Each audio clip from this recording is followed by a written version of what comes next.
Today we're going to be talking about self-care, and that is just one of the most amazing things I love to talk about. Assalamualaikum besties, welcome back to my channel. Self-care is not just about drinking green juice, having a workout plan, and also spending your money. All of that is great, but I'm going to be sharing with you guys 15 self-care tips on how to glow up as a Muslim girl. Things that I'm going to be sharing with you guys today is going to help you live your best life as a Muslim girl. So I'm going to be sharing 15 habits that you can start implementing today so you can live your best life, inshallah. Know what you want at any given time of the day. Learn to tune in with yourself, check in with yourself, and just sit down and ask yourself, what do I actually need? What is my body, what is my mind telling me to do at this given moment? Being mindful as a Muslim is something that we should be practicing on a daily basis. Allah loves those who are mindful. If you're mindful of yourself, your thoughts, your body, your mind, your response towards everything tends to be much more better, and you handle and tackle your day more efficiently as well. When you learn to tune into yourself, you learn to realize how you're feeling, why you're feeling a certain way, and what you can do to make you feel better as well. So it is very, very important for us to know how we're feeling so we can act our best and do our best in any situation that we find ourselves in. Acknowledging your feelings and knowing what to do to make you feel better is a very, very beautiful act of self-care. When you keep neglecting your feelings and the signs that your body and your mind is giving you, there's a high chance that you won't be able to actually function properly, function at your best. But sitting down for like just a couple of minutes and think to yourself, how do I feel? What do I need? Why am I feeling this way? Is going to bring out that self-awareness, and you will be able to have a solution to whatever problem that you are facing or whatever feeling that you are having as well. Be kind to yourself. Show yourself the amount of kindness you want to see in the world. Show yourself the amount of love you want to see in the world. Because mind you, we tend to beat ourselves up in so many situations. Maybe we go out and see someone and we say something that we're not supposed to say, or do something that we feel like we're not supposed to do. And then for the rest of the day, you sit down and beat yourself up in your mind for doing that. Practice self-compassion. Every single one of us make mistakes. None of us are perfect. Allah never created us to be perfect in this world and have zero flaws. So if you think another person is going to have flaws and you will forgive them, why not replicate the same compassion that you have for another person to your own self as well? You will always make mistakes. You always say things sometimes that you don't mean. You might hurt the people that you love. As long as you are being mindful and as long as you tell yourself that, okay, this is a habit that I need to work on, and this is something that I did as a mistake and I need to move on from it and do better next time. That is all that matters. Don't sit in your thoughts for so long to the point where you feel a lot of anxiety, stress, and frustration throughout your day.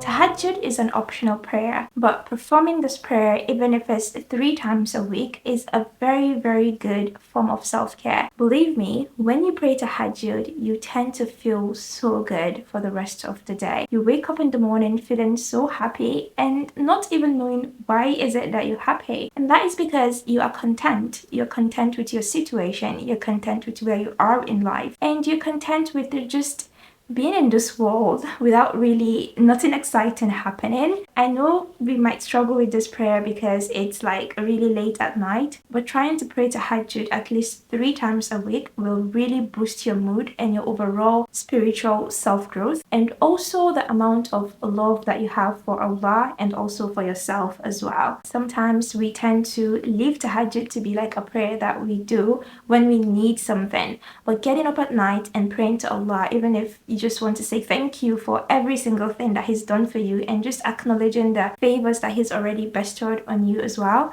is a very, very good way for you to improve your mental health. Acknowledging your blessings, be grateful, and you just wake up the next morning feeling so blessed and so content with whatever it is that is going on in your life. So I highly do recommend praying tahajjud. And one of the best form of self-care is actually worshiping Allah. Reading Quran on a daily basis, especially the mornings, let's say after you pray Fajr or maybe before you head out to school or work, it's just the best way to start your day. Like just reading the words of Allah and having that connection with Him before you have a connection with the world, the creation, is a good way to just keep you optimistic and keep you in that positive energy that we all want. So try as much as you can to read the Quran every day, even if it's just like a page or just a few ayahs that you have memorized. Try to just reflect on those ayahs, read them aloud, and you will see the benefits of that during your day.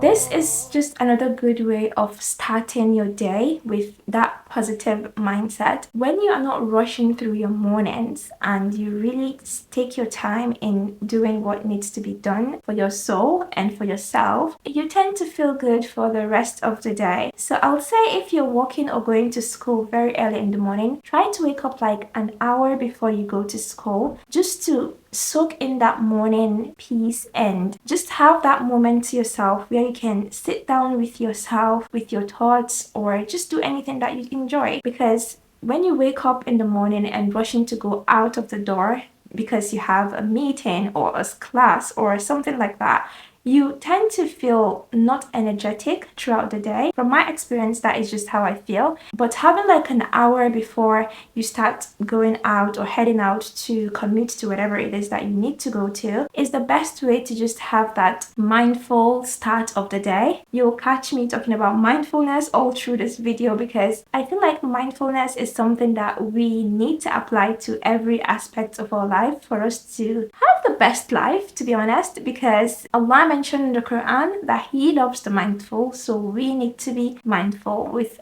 every single thing that we do.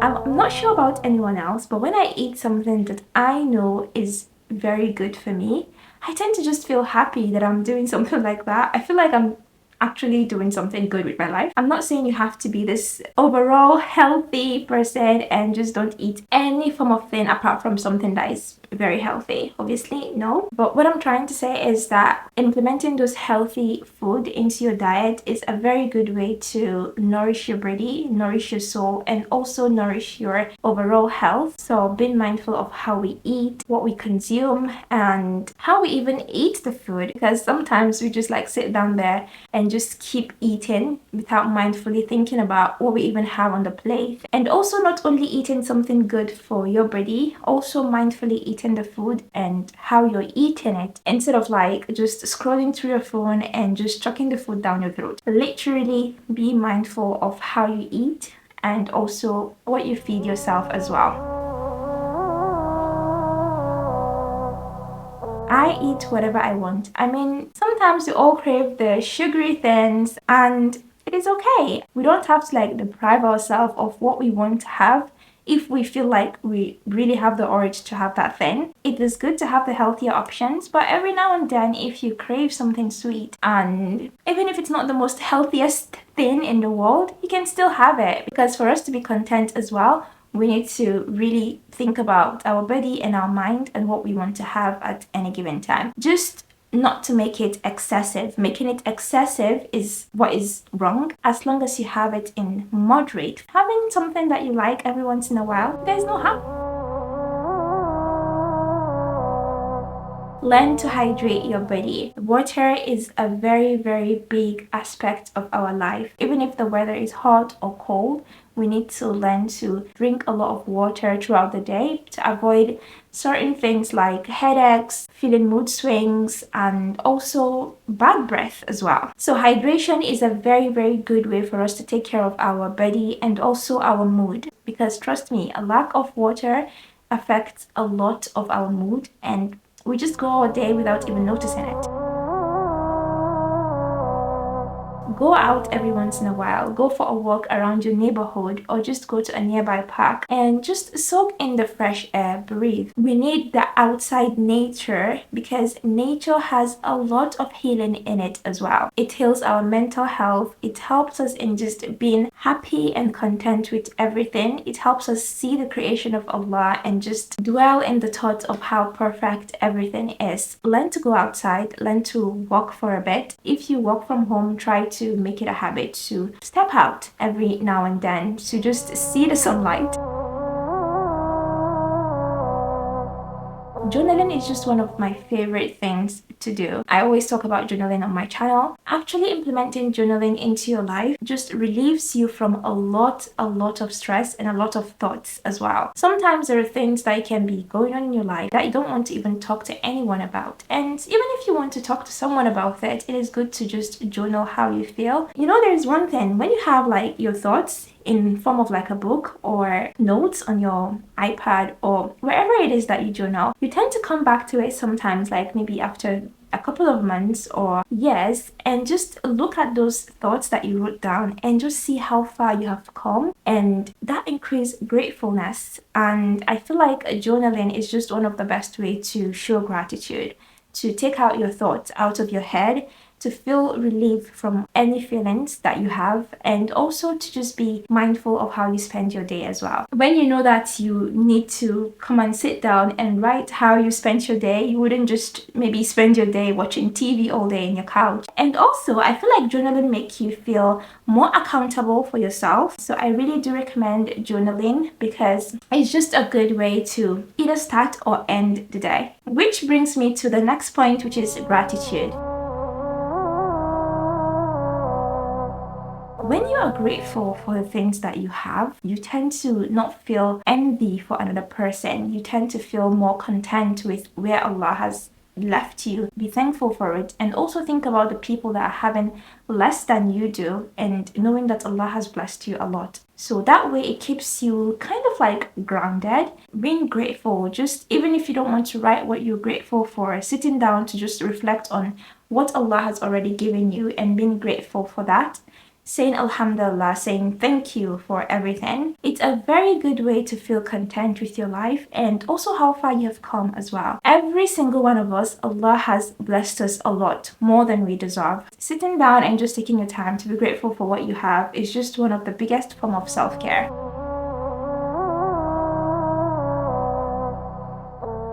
One of the things that we tend to take for granted is the relationships that we have with people. It's either our friends, family, or spouse, kids. So take your time to nurture the relationship that Allah has placed before you. If you're a daughter, wife, mother, learn to appreciate all those things. Learn to say to the people that you have in your life how you feel sometimes about them, and let them know that you appreciate them as well, because sometimes we just go through our busy days and busy life not really nurturing the relationships that we have currently in our life while pursuing another relationship. So try as much as you can to really make those that you have in your life feel that they are loved by you and they are very important as well. And subhanAllah, it's also an act of worship to actually be grateful to Allah for the people and the responsibilities that He's already placed in your life before asking Him for other things.